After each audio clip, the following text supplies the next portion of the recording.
except in the case of Pakistan. Because economic crisis or not, Pakistan is always a security worry. Also, it seems to be perpetually in the grip of inflation. Governments come and go, inflation remains in Pakistan. When Imran Khan was in power, inflation in Pakistan stood at 12.7%. Now Shehbaz Sharif is in power, inflation has risen to 13.8%. This is the highest since January 2020. What again did Shehbaz Sharif promise before coming to power?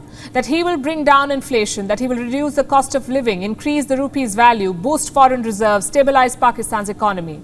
How do you think he's fared?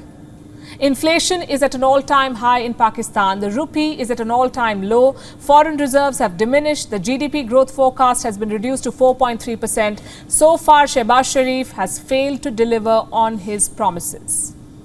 And he's been in power for 2 months. His policies haven't really helped. He's cutting subsidies to get an IMF bailout. So fuel prices have been hiked. By how much? By 60 Pakistani rupees in just a week. And this has led to protests. But the government, it seems, is staying the course. They've now launched an austerity drive, an attempt to cut costs, to reduce government spending. And the plan is quite exhaustive. Let's tell you what it entails. Number one, a complete ban on unnecessary foreign trips by government officials. So from now on, all bilateral visits will have to be cleared by a committee. We wonder who's going to be on that committee and if the rules will apply to the Pakistani cabinet too. Because everywhere Prime Minister Shehbaz Sharif goes, the cabinet follows. First to Saudi Arabia, then to Turkey. Measure number 2, slashing the petrol quota for government officials. Now, until now, government officials in Pakistan could fill their tanks at subsidized rates. That quota, that subsidy, has been slashed by 40%. Why just 40%? Why not remove the entire quota? Why should the average Pakistani shoulder the weight of political failures? It's a question they must ask. Measure number 3, restriction on buying vehicles at government levels. You see, receiving a special car for official purposes is one of the many perks that government officials enjoy in Pakistan. Well, this won't happen anymore. From now on, their government will not buy any new vehicles except utility vehicles like ambulances, school buses, waste management trucks and so on.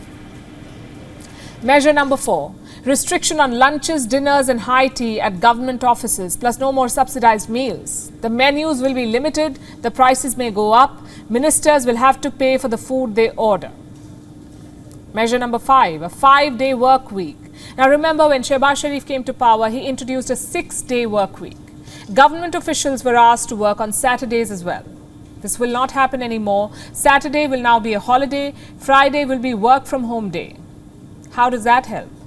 This will apparently reduce electricity costs for the government.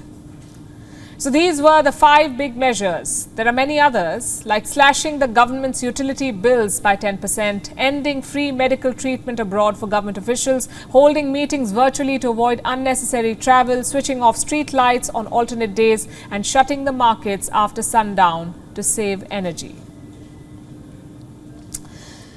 Here's the thing. These measures may sound noble, but they're becoming a bit of a habit in Pakistan. As Prime Minister Imran Khan, remember, had also launched a similar austerity drive, he introduced similar reforms to secure an IMF bailout. He also moved to a smaller house. He spent less on his security, he removed VIP protocols, he even complained about how low his salary was. But none of it helped. Look where these measures took Pakistan.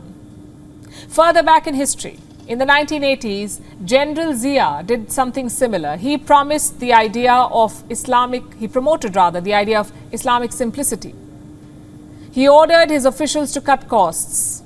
He had limited success. In the 1990s, Nawaz Sharif followed the same playbook. He publicized the idea of austerity. He slashed government expenditure, but not to much avail. Why do you think all of them failed?